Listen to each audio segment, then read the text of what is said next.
Bom Olá, dia, bom dia, meus amores. tudo bem? Tá melhor?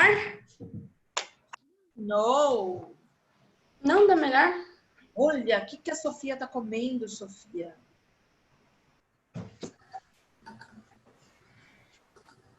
Sorvete, Sora. Ai, Isso sorvete. é. Nesse calor, sorvete é bom. Eu ainda tô com o ar ligado. Nesse calor, sorvete é muito bom. O problema é que derrete muito rápido, né? Sorvete de palito. Tem que comer rapidão. Gelinho, isso. Nossa. Bom, eu vou fazendo a chamadinha aqui, rapidinho, para ver quem tá falando. Ultimamente tem um povo que não tá entrando. Giovana. Pietra. E Sofia. Pietra sai, Sofia. Ana Júlia e Cambuí. Timóteo e Luca. Timóteo e Luca. Maria Clara e o Pietro. Pietro tá sim.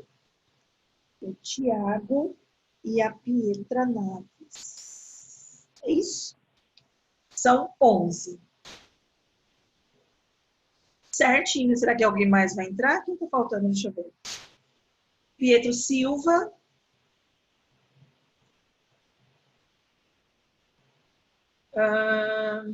João Pedro. Cadê o João Pedro? Alguém sabe dele? Sora, o avô dele faleceu, daí ele tá lá no enterro. O avô dele faleceu. Como que é o nome do avô dele, vocês sabem? Não. Não, Eu sabia que a mãe dele foi lá pro Mato Grosso. Aí. não, eles dois foram. Ele disse que ele tava chegando na... Mandei um beijinho pra ele. Porque vovô é importante. Não é fácil. Certo, amores? Antes de começar, a Maria Eduarda entrou. Acabou de entrar a Maria Eduarda. O Léo, cadê o Léo? Ô, Marco, não tá aparecendo o que eu falo pra ele. Não sei. Alguém sabe do Léo? Não, Cipriano. sei. Ele não estava nas outras aulas? Não, Sora. Hoje não. Então aconteceu alguma coisa, tá sem internet. Ou quebrou o computador, ou ficou sem celular. Agora é assim, né, senhor? Se quebrar aparelho, não vai pra aula. Verdade. Antes era problema da chuva do carro, agora é a internet. Trânsito, né? Com umas coisas assim, carro não pegou, carro quebrou, agora tô sem internet, ou pifou alguma coisa em casa. Bom, tenho algumas coisinhas para falar para vocês. Primeiro, a gente está na penúltima semana, então logo a gente vai para a última. E é bom vocês darem uma olhada nas atividades de vocês, para ver se está tudo em ordem, se não está faltando nada. Não deixem para a última semana tudo, porque a gente tem prazo. Quando está dentro do bimestre, até dá tempo de vocês fazerem depois. Mas na última semana, a gente tem prazo para entregar as notas. E às vezes vocês deixam de fazer alguma atividade e acaba ficando de recuperação por bobeira. Certo? Não é nem porque tirou nota baixa, mas é porque não fez. Então, entrem lá, façam as atividades que estão faltando. Se tiver dúvida, manda na Agenda Edu. Assistam as aulas de novo se precisar. Vê se vocês enviaram todas, se não ficou faltando enviar atividade, porque está encerrando já o bimestre de vocês. Segunda coisa, vai ter entrega de apostila semana que vem, né? Vocês receberam um comunicado para vocês irem lá para ver a gente, que a gente está com saudade. Verão, não sei, alguém falou de sorvete na escola, sei lá, vi alguma coisa desse tipo. Vai que vão dar sorvete lá para nós. Nossa, vou chupar muito sorvete. A terceira coisa que eu tenho para falar para vocês é a seguinte: a Pro tá grávida. Parabéns, Sora! Obrigada, meus amores. E é por isso que a Pro tá passando Parabéns, mal. Sora. Ai, Sora, parabéns! Sora. E aí é por isso que a Pro tá passando mal. Se alguém perguntou assim, a Pro melhorou? Não, amores, eu não melhorei. Vai demorar um pouquinho para eu melhorar. Sora, E aí, você tá... eu tô de pouquinhos meses. Na verdade, eu tô de 2 meses, 9 semanas, bem no comecinho. E a Pro já sabia, já faz tempo que a Pro tá sabendo que a Pro tá grávida. Mas a Pro segurou para contar para vocês. Mas o que acontece? Às vezes eu vou precisar comer alguma coisinha durante a aula, principalmente essa hora que tá chegando perto do almoço. Porque quando eu fico com fome, me dá muito enjoo. A Pro tá passando muito mal, a Pro fica de cama quase o dia inteiro. Então, pode ser que eu esteja meio assim, desanimadinha. Não é por vocês, não é nada, é porque a Pro tá ruimzinha mesmo, tá? Eu faço um esforço enorme para estar aqui conversando com vocês. Porque já é a 4ª aula hoje, né? Eu tive que parar para comer alguma coisa entre uma aula e outra.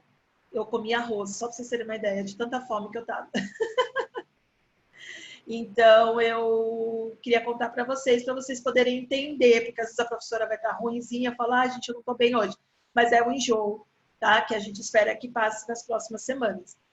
E pode ser assim, a Pro vai às vezes comer alguma coisa, então vocês vão entender por que a Pro está comendo, senão os pais vão falar, nossa, essa professora fica comendo durante a aula, come a aula inteira. É por causa disso que a hora que eu como, o enjoo também dá uma melhoradinha. E às vezes eu vou ter que sair correndo para ir no banheiro, porque o enjoo é muito grande. Aí, se eu sair correndo, vocês já sabem o que é, vocês esperam eu voltar, ou meu filho vem aqui e fala, olha, pessoal, ela não volta, que às vezes eu volto. A semana passada, eu dei aula para vocês depois de ter passado muito mal mesmo. Eu só continuei porque era a última aula e eu falei, eu não vou remarcar. Eu estava no banheiro, passando muito mal. Eu desci e entrei para dar aula para vocês. A minha voz estava até ruim a semana passada, porque machucou toda minha garganta. De tanto que eu vomitei. Eu sei que as meninas estão comendo, mas é porque eu estava passando muito mal. E mesmo assim eu dei aula para vocês. Então, hoje eu não passei mal, só estou enjoada. Tá? Mas é só para vocês saberem por que eu estou comendo, por que às vezes eu estou com a carinha meio desanimadinha. Não é por causa de vocês, não. É porque a Pro tá grávida. Tá bom? E aí, quando a Pro souber o que é, a Pro conta para vocês. Quando a Pro tiver com barrigão, que agora não dá para ver nada, porque ele tem 2 centímetros e pouquinho. É desse tamanho, assim. O bebezinho. Tá? E aí, quando a Pro tiver com barrigão, a Pro mostra o barrigão para vocês, tá bom? Vocês vão ficar sabendo de tudo. Tá bom, meus amores? Oi, amor. Você tem alguma ideia de nome? Não, a gente não sabe Não? ainda. Não, tá uma briga. Quando você tiver, você avisa pra gente? Eu aviso quando eu souber o que é, eu aviso quando tiver um nome, eu falo tudo para vocês. Tá bom? Tá bom. Ai, quem que entrou? Tá todo mundo aí. Bom, vou compartilhar a tela, tá? A gente está na página 39 da apostila. Estão vendo a apostila? Sim, Sora. Muito bem. E hoje a gente vai falar de 2 assuntos. A gente vai continuar falando do tráfico, porque a semana passada a gente estava nesse mapa aqui, ó, falando desses mapas, sobre tráfico transatlântico, né? Transoceânico. Aqui no Atlântico, o tráfico entre África e Brasil. A gente vai falar basicamente sobre o Brasil. Os principais portos de onde saíam esses escravos, então hoje a gente vai continuar. É um texto pesado que a gente vai ler, ele tem umas informações bem pesadas, assim, que fala sobre escravidão. E depois a gente vai começar a falar sobre escravidão indígena. A gente vai falar um pouquinho sobre índio. E aí eu vou lembrar vocês algumas coisinhas. Tanto o tráfico negreiro quanto a escravidão indígena, que nós vamos trabalhar hoje, estamos falando de Brasil. Por quê? Porque a América Espanhola e a América Inglesa, lá nos Estados Unidos, ela foi diferente. Tanto com o tráfico de escravos, de africanos, quanto com do uso do indígena. Tá? Brasil e Estados Unidos foi bem parecido nisso. Brasil e Estados Unidos usou muita mão de obra escrava africana, não tanto quanto o Brasil, mas eles usaram bastante, e pouca mão de obra indígena. Lá eles tiveram uma política de extermínio indígena mesmo. E já a América Espanhola usou mais a mão de obra indígena do que a africana. Em alguns lugares dos países latinos aqui nem tem negros. É muito difícil vocês acharem. Se você vai para a Argentina, é muito difícil você ver um negro na rua. Não é igual é comum no Brasil, porque eles não usaram essa mão de obra. O Chile também não.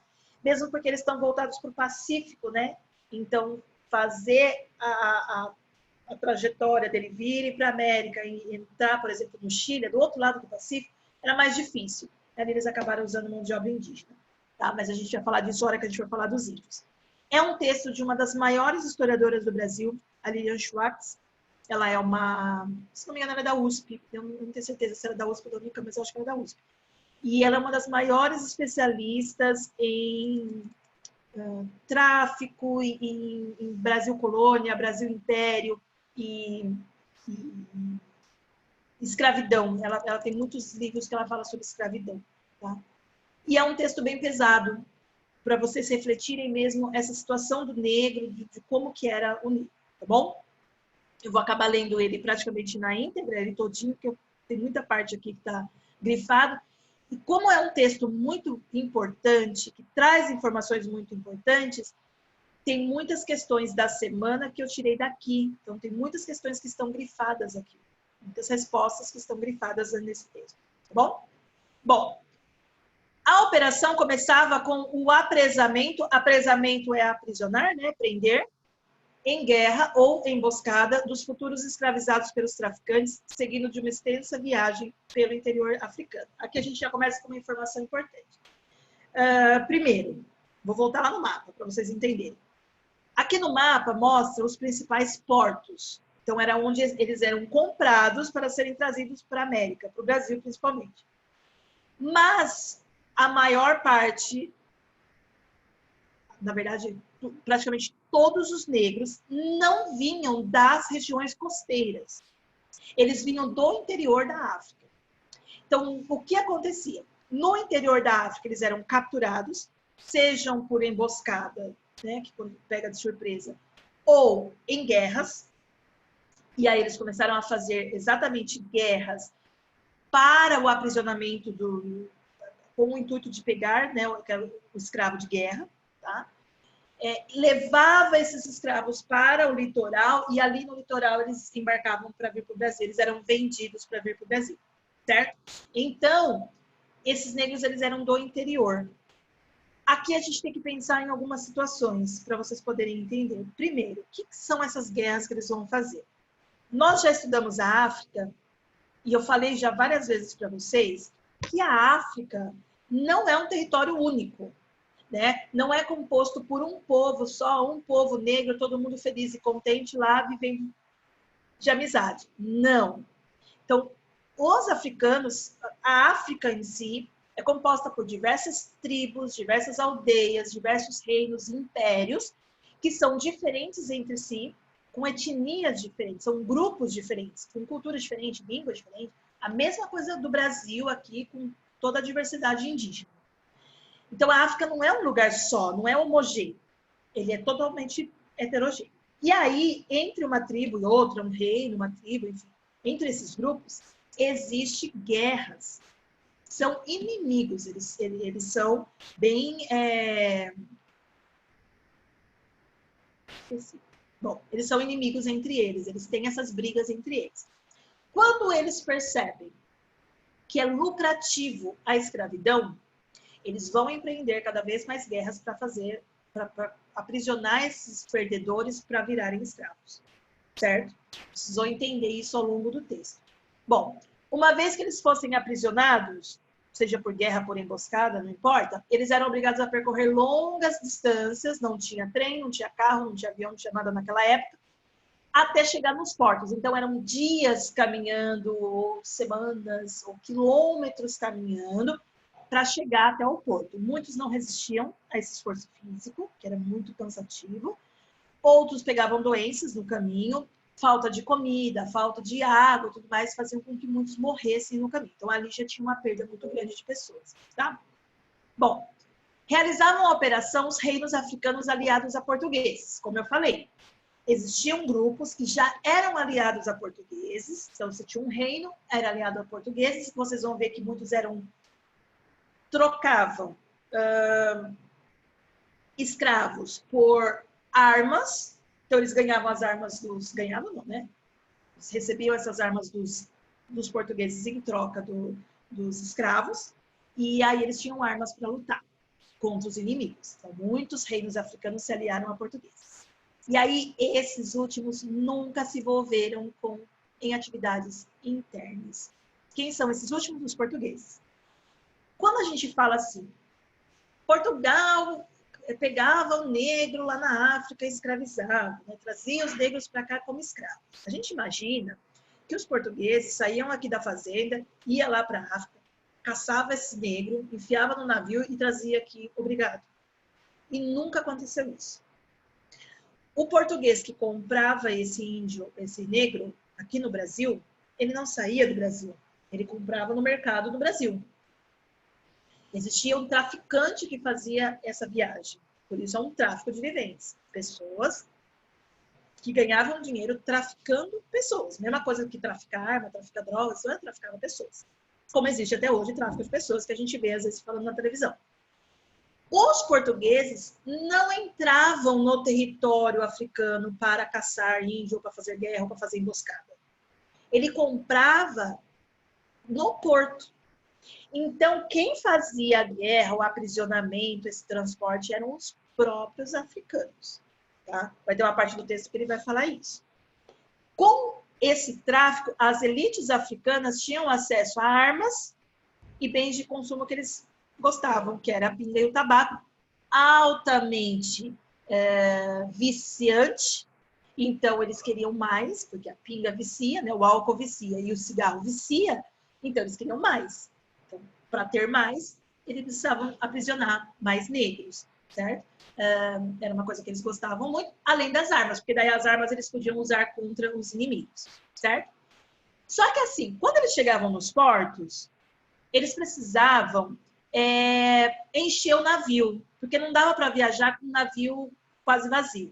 Então, vamos supor que o navio coubesse 200 pessoas e só tinha 50 negros. Esses negros, eles ficavam esperando no porto chegar mais negros para embarcar todo mundo junto. Então, às vezes, eles ficavam dias ali. Aí, aqui fala que eles ficavam, tipo, em barracões. Esses alojamentos eram precários, ou seja, não era um hotel, era um barracão. Não tinha banheiro, não tinha água, não tinha nada. Insalubres, insalubre significa que faz mal para a saúde. Então, por exemplo, é um local que não tem ventilação, ele fala aqui que não tem ventilação, não tem banheiro, não tem água, tem às vezes bicho, rato, barata e tudo mais, não tem conforto nenhum, então é um barracão, o cara ficava preso lá dentro até dar a quantidade de negro que eles precisavam para embarcar. E aí eles partiam em tumbeiros, como eram chamados os navios negreiros.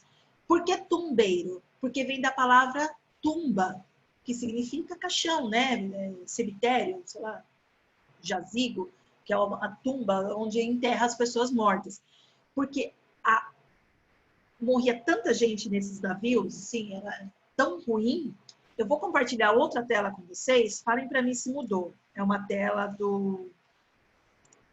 da internet. Mudou para a internet? Mudou. Mudou? Essa aqui é uma imagem... Hoje eu tô rouca, acho que eu dei muita aula.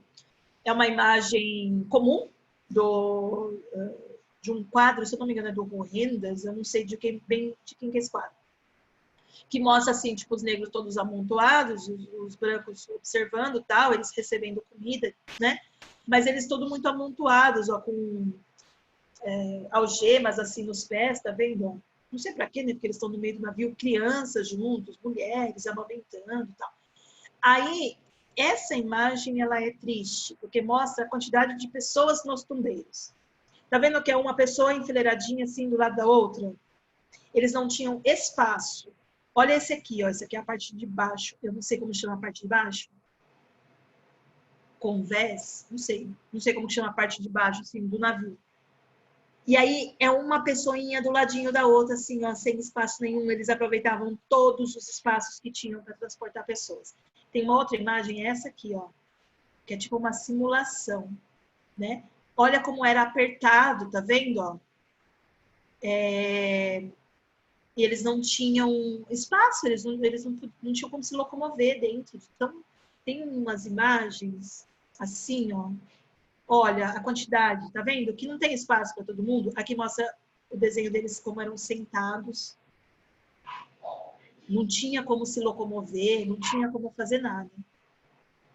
Certo? Então, assim, é muito precário essas viagens. E aí muitos deles morriam por vários motivos.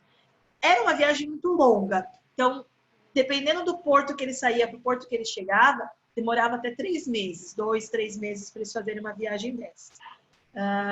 O mais rápido que eles conseguiam fazer era 1 mês de viagem. Eles não tinham comida para todo mundo. Então, vamos supor, esses negros recebiam 1 pão por dia. E normalmente já estava mofado, já estava duro. Água quase ninguém tinha, até mesmo para os tripulantes. Por isso era muito comum eles terem doenças causadas por falta d'água, desidratação, cólera, porque eles tomavam água suja. Não tinha como armazenar essa água, porque não tinha geladeira, não tinha nada, né? Então eles enchiam tambor com água potável, só que é tambor de madeira. Então, aos poucos, a madeira ia apodrecendo, porque fica no mar, e vai, tipo, mofando, né, a madeira, e esse mofo passa para a água. Então, eles, assim, até para os brancos do navio, era... Lembra de um texto que a gente leu, acho que não sei se foi no segundo ou no primeiro bimestre, que falava sobre o escorbuto, que é uma doença que apodrece toda a boca por dentro, assim, ela apodrece a gengiva e os dentes caem. Ela é causada pela falta de vitamina C. E aí, para você ter vitamina C no organismo, você tem que ter a fruta, laranja, limão, acerola, enfim, que tem a vitamina C, mais a carne, porque é a carne que sintetiza a vitamina C. E tem que ser assim, ó, laranja, mexerica, eu tenho isso na mão porque é só isso que eu tô comendo. Tem que descascar e chupar. Se você guardar ela, tipo suco de laranja, se você guardar na geladeira, ele perde a vitamina C. Então não adianta, tem que espremer e já tomar o suco. E comer a carne também, que eram 2 coisas que eles não tinham. Carne na viagem apodrecia muito e a fruta apodrecia, né? Fruta e verdura eram umas coisas que eles nunca tinham no navio, porque não dura muito tempo, né? Eles já tinham até no começo da viagem, depois acaba, eles não têm onde conseguir e apodrece muito rápido. Se não tinha nem para eles, para os tripulantes, para os brancos, para os portugueses, imagina para os negros. Então, assim, não tinha água, não tinha nada, era uma viagem muito difícil, e morria muita gente dentro do navio. Mesmo assim, eles não perdiam dinheiro. Então, vamos supor que eles estivessem transportando 200 negros e 20 morriam. É 10%. O lucro que eles... Oi? Tira uma dúvida. Os portugueses, eles matavam os negros que não sabiam, tipo, fazer as coisas? Olha, podia acontecer. A gente tem que pensar várias situações. Por exemplo, quando a gente fala de uma fazenda, né? Existiam, sei lá, 50 fazendas. Cada senhor era diferente um do outro. Então, cada um tratava o negro de uma maneira diferente. Entendeu? Mas matar era ruim porque ele perde dinheiro. E o tipo de trabalho que o negro fazia não é um trabalho que demanda muita inteligência ou muita capacidade. Ele era um trabalho mais braçal mesmo. Então, por exemplo, plantar cana. Gente, plantar cana é a coisa mais fácil que tem. Você pega uma cana, você corta em vários quadradinhos, você pega 2 quadradinhos e põe no buraquinho e fecha. A própria cana, ela é a cana. E vai nascer uma cana de novo. Ou seja, você não precisa de muito cortar cana. É pegar um facão e cortar na cana. Né? Você precisa de força física. Transportar, amarrar o fardo de cana, enfiar no ombro e levar para o lugar. Então, assim, era difícil você ter um negro que não soubesse fazer o trabalho. O que podia acontecer que eles tinham era tipo a preguiça. E nem era porque eles eram preguiçosos, é porque eles queriam ser preguiçosos para trabalhar menos, assim, para fazer com que o senhor tivesse prejuízo. Quando eles percebiam isso, eles apanhavam. Mas não para chegar a matar, porque se o cara compra um escravo de R$1.000, ele não vai matar ele. Então ele apanhava, mas não matava. Apanhava. Fica lá 1 semana de molho lá, sem poder trabalhar, até começar a cicatrizar as feridas, e volta a trabalhar normal, entendeu? porque não era um trabalho assim que fosse muito difícil de fazer. Não, era mexer o tacho, pegar o caldo de cana e jogar dentro do tacho para ferver. Eram coisas bem simples, né? Que eles aprendiam até fácil. Os serviços de casa é serviço de casa. Lavar, passar, cozinhar, limpar, tirar pó, coisa que qualquer um também consegue fazer, né? Então não era um trabalho assim intelectual, que a pessoa precisava ter uma inteligência, e aí depende de algumas capacidades cognitivas, né? Que aí não é qualquer um que consegue fazer. Mas, no geral, eles faziam, sim. E normalmente não matavam. Não era prática mesmo, porque era prejuízo. Matar um negro era prejuízo, certo? Aqui é outra coisa ruim, ó. Os escravizados eram marcados com ferro no peito, nas costas. Vocês sabem o que é marcar com ferro, né? Igual marcar boi? Sim. Já viram isso, Você né? esquenta o ferro e daí... Exatamente. Era um sinal de identificação do traficante. Então, cada traficante, às vezes, era a letra do nome, às vezes era um símbolo que ele usava. Por quê? Porque no navio ia escravos de vários traficantes diferentes. Então, para selecionar qual era de um, qual era de outro, eles eram marcados a ferro.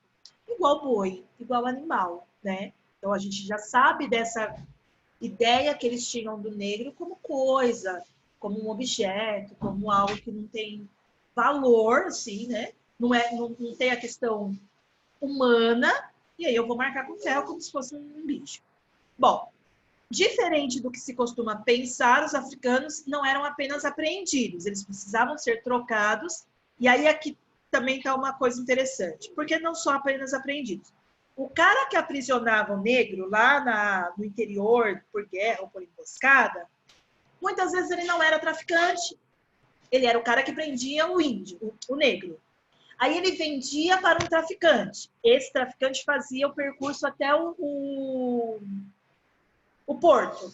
No porto, ele era comprado por um outro traficante que fazia a viagem de navio. Entenderam? Então, às vezes, ele era vendido várias vezes até chegar no Brasil. E, às vezes, ele não era usado como moeda, assim, tipo, eu vou pagar com moeda de ouro ou moeda de prata, que era o que usava. Eles podiam ser trocados por tecidos, que era caro também, instrumentos agrícolas, barras de metal, pólvora, porque eles tinham arma, mas normalmente não tinham a pólvora, e a pólvora vem da China. Então, eles precisavam de alguém que fosse para a China, pegasse essa pólvora e levasse para a África. E o português fazia isso. Então, ele comprava negro com pólvora, não com dinheiro. Valia a mesma coisa. Ele era só um intermediário. Ao invés de eu pagar lá com 10 moedas o negro e o cara pegar essas 10 moedas e comprar pólvora, eu já dava a pólvora e o cara me dava o negro. Então, era a mesma coisa. Cachaça, rum e outras bebidas alcoólicas que eram viciantes. Então, os negros vão acabar viciando em bebidas alcoólicas e vão querer mais. Tá? E qualquer produto que pudesse se transformar em moeda forte. Sal, açúcar, né? Vários produtos aí que eram caros, podiam ser trocados por escravos, certo? Outra coisa importante, engano descrever o negociante africano como ingênuo ou passivo. Ele sabia o que ele estava fazendo, ele sabia que ele estava escravizando uma pessoa da mesma cor dele, ele sabia o que podia acontecer com essa pessoa, que ela podia morrer no caminho, a pé, ela podia morrer no navio, ela podia morrer lá no porto, ela ia ser marcada com ferro, ela ia chegar no Brasil e ia trabalhar pesado, ela podia sofrer estupro, agressões físicas aqui no Brasil, ela ia ser separada da família, dos filhos, da cultura, do país de origem, do lugar de origem. Eles sabiam de tudo isso, então eles não eram ingênuos.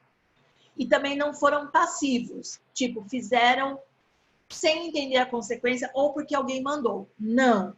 Tá? Então, durante muito tempo, as pessoas não viam o negro dessa maneira. Isso é uma coisa nova dentro da história. Do negro ser responsabilizado também. Porém, a gente pode pensar, o negro só vendia outro negro porque tinha um português, um branco comprando. Aí, ó, são as circunstâncias do próprio mercado. Se eu tenho uma procura muito grande por esse tipo de produto, e eu tenho uma demanda muito grande, aí na África eu vou ter um monte de africanos para ser escravizado, uma coisa vai encaixar com a outra. Eu tenho quem compre e eu tenho quem venda.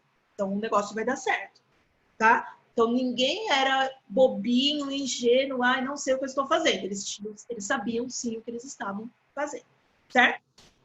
Bom, os senhores brasileiros. E aí a gente tem que pensar também que lá na África, desde sempre, lá no Egito, na Mesopotâmia, em Roma antiga e tudo mais, eles já faziam escravidão. Então, escravidão não é uma coisa que surgiu aqui no Brasil com o negro. Escravidão, e principalmente a escravidão por guerra, sempre existiu. Seja branco, negro, azul, cor-de-rosa, verde, sempre existiu a escravidão. Os senhores brasileiros, isso também é uma coisa importante, questão da semana, hein? Senhores brasileiros preferiam ter trabalhadores de diversas etnias e culturas para evitar comunicação entre eles e, desse modo, impedir rebeliões. Era uma prática comum no início da colonização. Depois já não deu mais certo, os portugueses tiveram que arrumar outras maneiras de não ter rebeliões. Mas no início, eles faziam questão de, na hora de comprar esses negros, comprar os negros de etnias diferentes. Por quê? Porque eram línguas diferentes, culturas diferentes.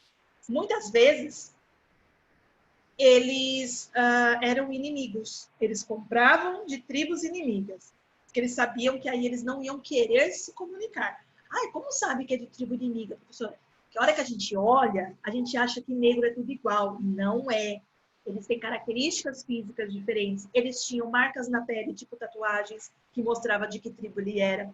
O corte de cabelo, as tranças das mulheres, elas falam de onde elas vêm da África, certo? Então, eles sabiam de que etnia que era. Isso era para evitar a comunicação. Eles demoravam muito tempo para aprender o português. Muitos nem faziam questão de aprender, e muitos portugueses nem faziam questão de ensinar também, porque ensina o trabalho. Você faz assim, aprendeu, e é compulsório, né? Você vai fazer todo dia a mesma coisa. Não tem muita coisa para aprender. E aí isso impedia. Se eles não se comunicam, impede organização. Se você não tem organização, você não tem rebelião. Não tem como começar uma rebelião e todo mundo se rebelar sem saber o que está acontecendo. Tá? Depois de 100, 200 anos, aí sim o negro vai começar a se organizar, e vai ter os quilombos, vai ter as fugas, vai ter as revoltas, aí sim. E aí vão ter outras estratégias para esse negro não fugir. Por exemplo, formar famílias. Era uma coisa que os brancos não se importavam, depois eles vão insistir para que eles formem família, porque em família eles não fogem. Foge o solteiro, porque é fácil fugir sozinho. Mas quando a pessoa tem mulher, vários filhos, aí eles não vão mais querer fugir. Eles tinham, por exemplo, eles ganhavam casa. Eles eram incentivados a ter família, porque eles ganhavam casa, eles saíam da senzala. Então, para eles era legal, porque eles iam ter uma casinha, mesmo que fosse uma casinha pequenininha, um cômodo lá. Mas era só deles, era só da família. E aí eles ficavam longe da senzala, que era aquele barracão que abrigava todo mundo. Então, foram estratégias que os portugueses usaram para o negro não fugir, não se rebelar. Porque a gente pode pensar também, né? Como que o cara tem uma fazenda, tem 10 brancos que moram na fazenda, 500 negros. Por que esses negros não matam esses brancos e ficam na fazenda de boa? Exatamente porque eles não se organizavam. Eles não falavam a mesma língua. Como você vai conversar se você não se entende? Né? Era muito difícil.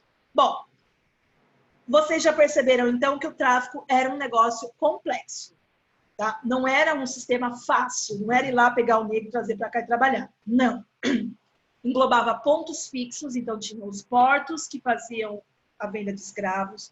Não eram todos os portos que vendiam escravos. Os pontos fixos onde, dentro da África, eles vendiam e compravam esses escravos. Barcos que navegavam em águas costeiras, então, tanto na costa africana quanto na costa brasileira, porque aqui no Brasil, por exemplo, não tinham estradas, né? Só fazendas, não tinha estrada. Então, era mais fácil se locomover com barco do que pela terra. Fortes litorâneos, o Brasil a gente vai ter muito, São Luís, Fortaleza, a própria cidade de Fortaleza, né? É de forte. No Nordeste tem vários. Praticamente todas as capitais são litorâneas. Todas as capitais têm forte. O Rio de Janeiro tem um forte grande. como chama? Forte da Armada? Eu não sei. Mas os canhões são todos voltados para o mar. É muito bonito os lugares assim. Natal tem forte. Oi?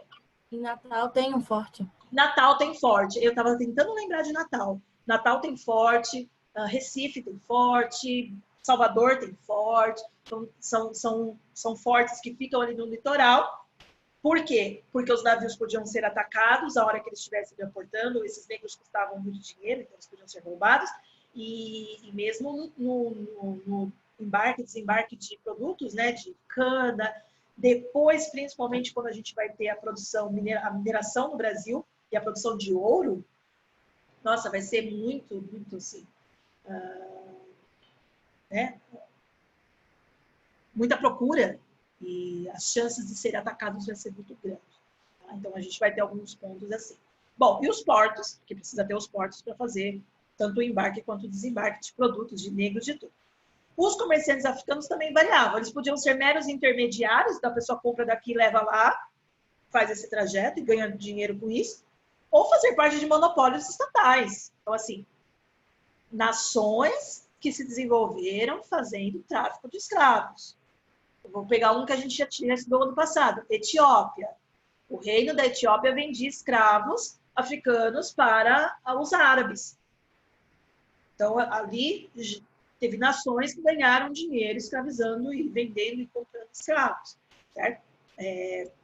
Pertencentes a nobres e reis. Virou um negócio mesmo. Tá? Então, era bem, bem, bem pesado. Bom, vamos sair dos negros, agora a gente vai falar de indígenas, das resistências indígenas e de um negócio chamado santidades, tá? Espera só um momentinho.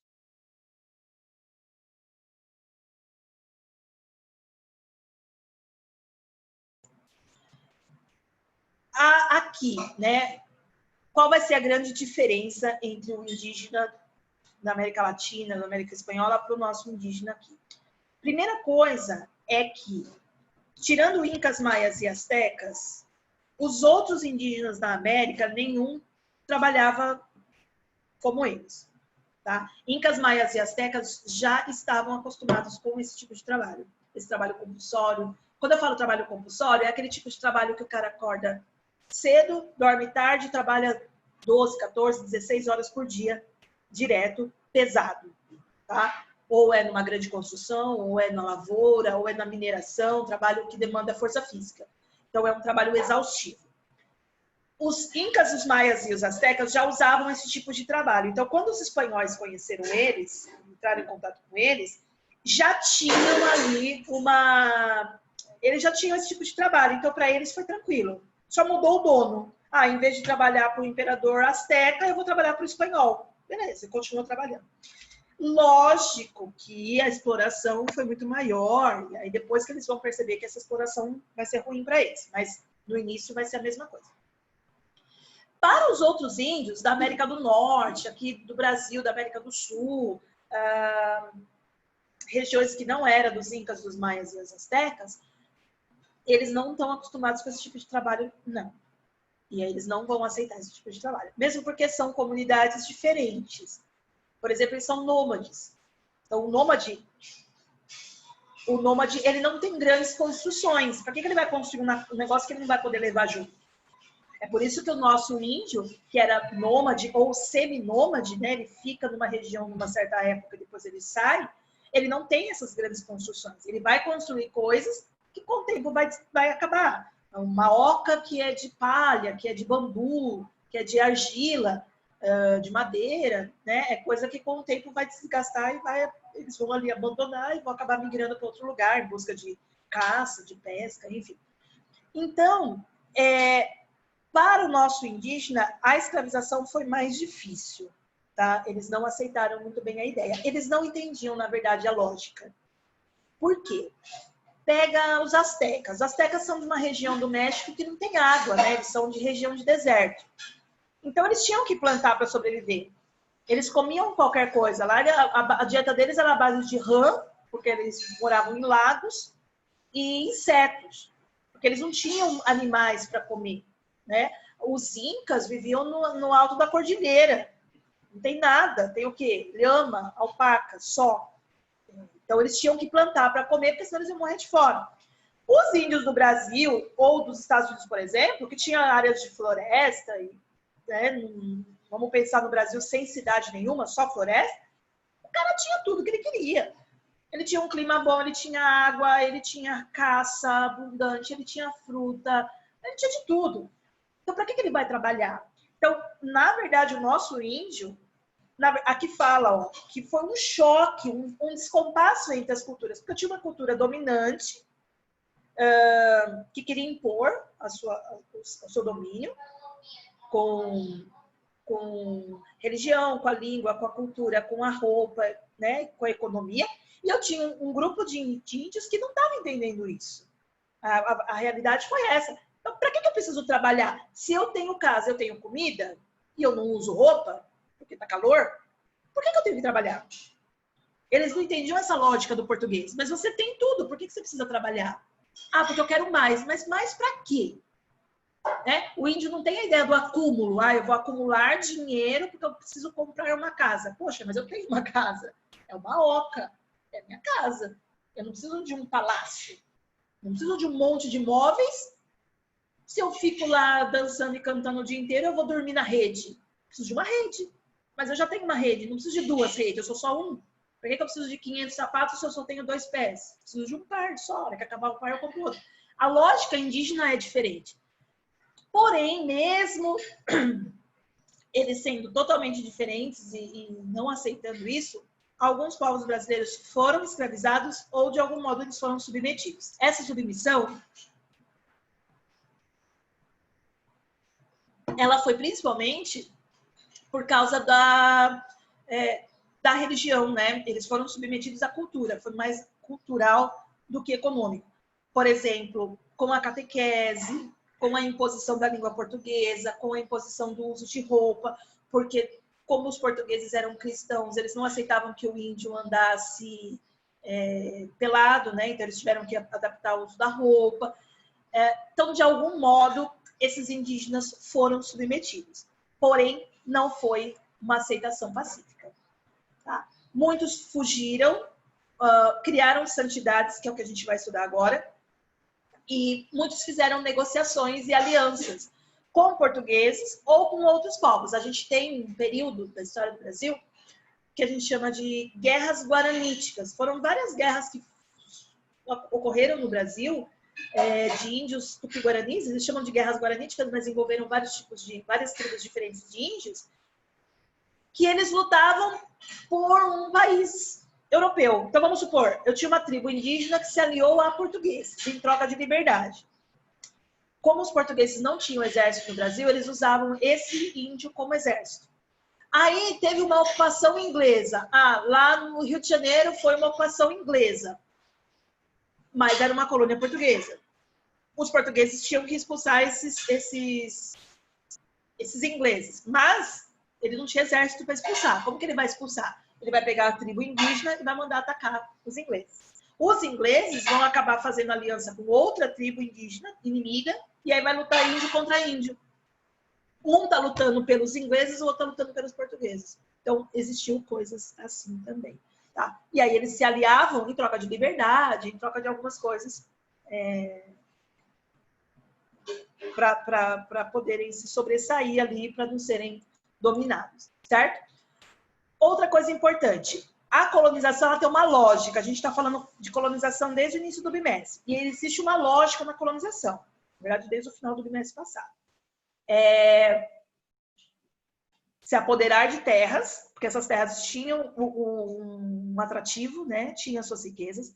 Escravizar a mão de obra nativa era um objetivo. Por quê? Porque eles precisam fazer a colonização e precisam fazer a agricultura. Os portugueses trouxeram a cana para o Brasil porque eles já plantavam cana-de-açúcar. Então, eles sabiam que era uma coisa que ia dar certo. Para isso, eles precisavam desmatar a floresta, criar a fazenda, preparar o solo, fazer o plantio, construir casa, construir a moenda. Demandava muita mão de obra. Essa mão de obra existia no Brasil. Ele viu aquele monte de índio e falou, nossa, vamos escravizar os índios, simples assim. Né? Eles só não contavam que os índios não iam querer. Outro objetivo da colonização é impor sua cultura, principalmente a cultura cristã. Isso gerou o processo de resistência contra o colonizador. O índio não aceitou isso. Então, ao contrário do espanhol, que conseguiu fazer com que o índio aceitasse isso no primeiro momento, o português não conseguiu. Por isso que o Brasil usou muita mão de obra escrava, africana. E você não tem essa mão de obra africana na América Espanhola, porque a Espanha conseguiu índios e o Brasil não conseguiu esses índios. Eles podiam resistir pela fuga, pelo recurso de armas, então eles lutavam contra. E aí aqui tem uma coisa importante, questão da semana também. Os índios, eles eram protegidos da igreja. Porque a lógica da escravidão, isso eu já tinha falado para vocês, é escravizar o pecador. O negro é escravizado porque ele é pecador, porque ele é ligado ao islamismo. Nem todo negro era muçulmano, mas eles acreditavam assim, é africano, é muçulmano, então ele é pecador. Como você vai acusar alguém de cometer pecado se a pessoa não sabe o que é pecado? Não pode. Então, o índio, ele não conhecia o cristianismo. Então, ele não podia ser pecador se ele não conhece a palavra. Entenderam? Então, antes ele tinha que ser catequizado, porque daí ele conhece o cristianismo, aí sim, se ele fizer alguma coisa errada, ele é considerado um pecador. Por isso a igreja protegia o índio. A igreja não aceitava que o índio fosse escravizado, que ele fosse maltratado, que ele fosse perseguido, que ele fosse morto, estuprado. A igreja não via isso com bons olhos.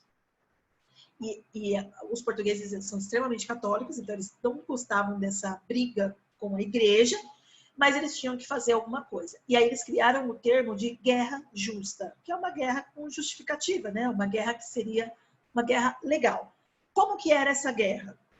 Eles consideravam o índio indócil. Então eles jogavam a culpa no índio. Eles falavam assim para o cara da igreja, por exemplo. Olha, eu tentei levar o cristianismo, mas eles não aceitaram.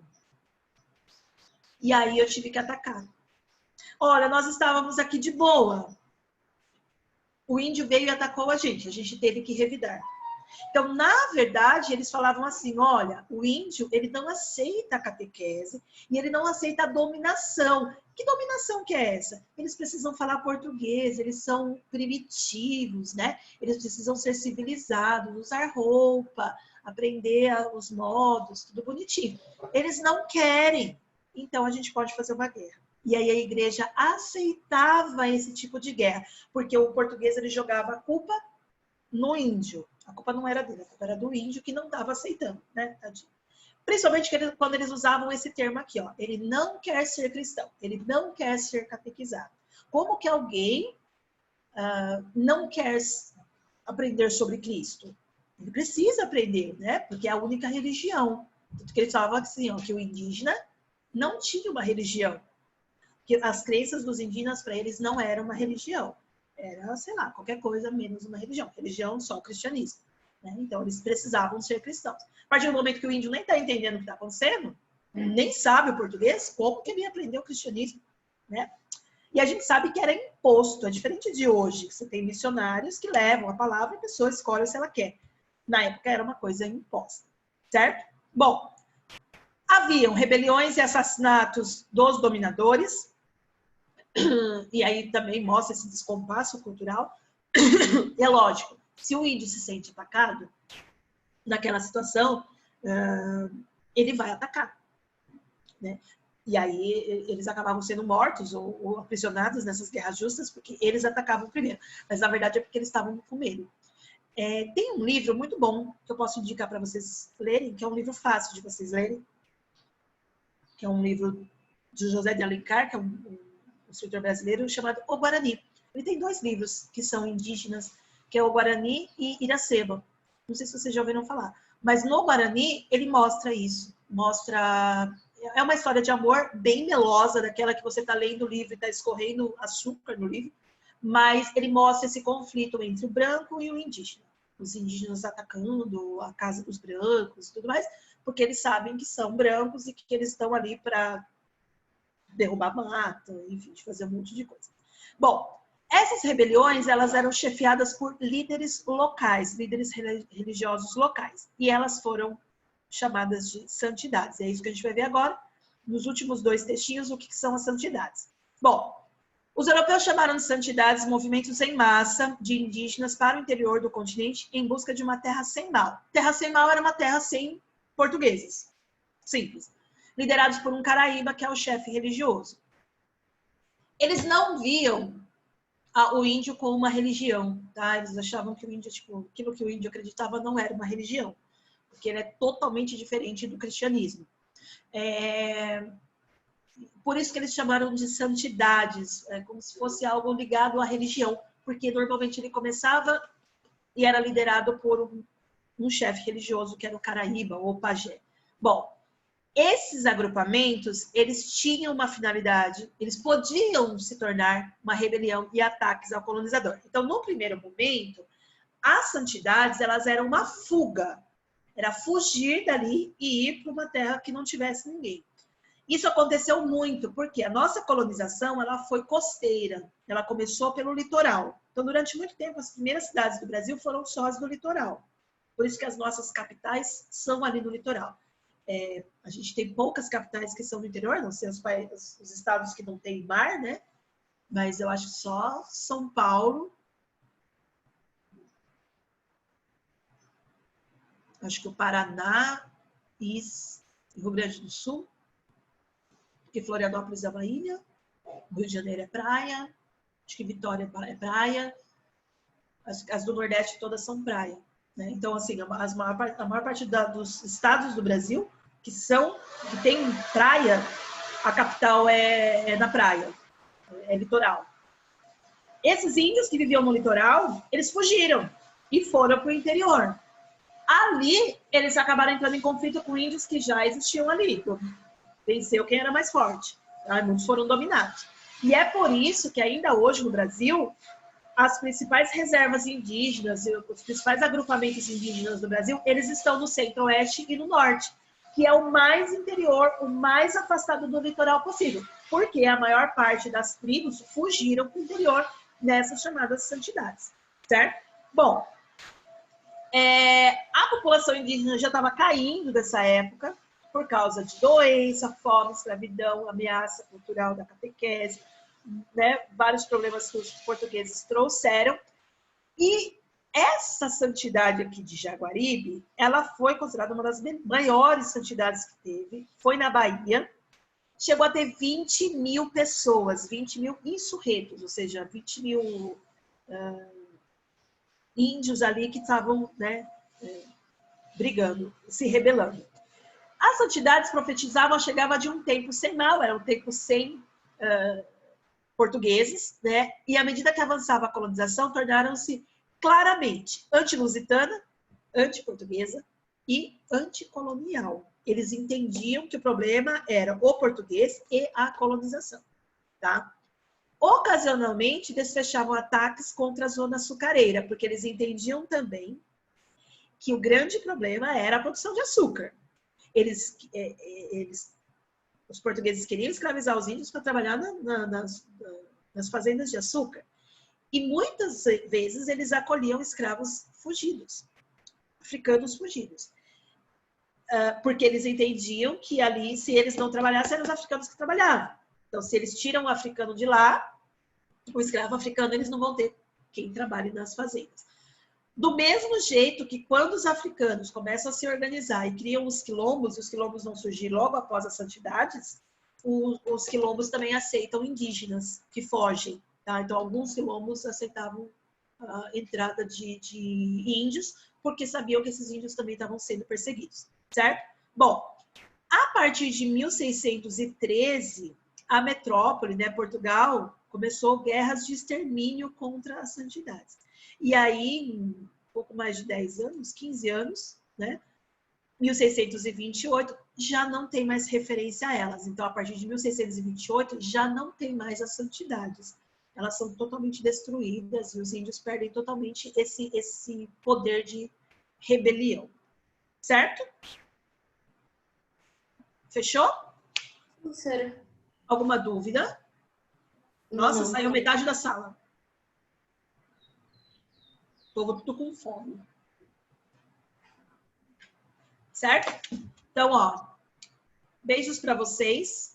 Qualquer dúvida, mandem lá para mim. Foi um assunto pesado hoje, né? A gente está falando de escravidão, é um assunto triste, é um assunto pesado, vergonhoso até, né, para todo mundo.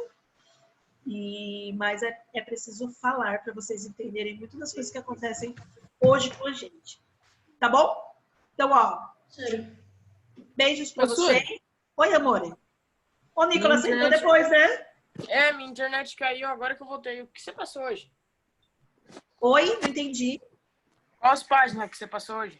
Da 39 até a 41, Tá bom. tá bom? Mas qualquer coisa você assiste o vídeo lá no Moodle, tá bom? Tá bom, obrigado.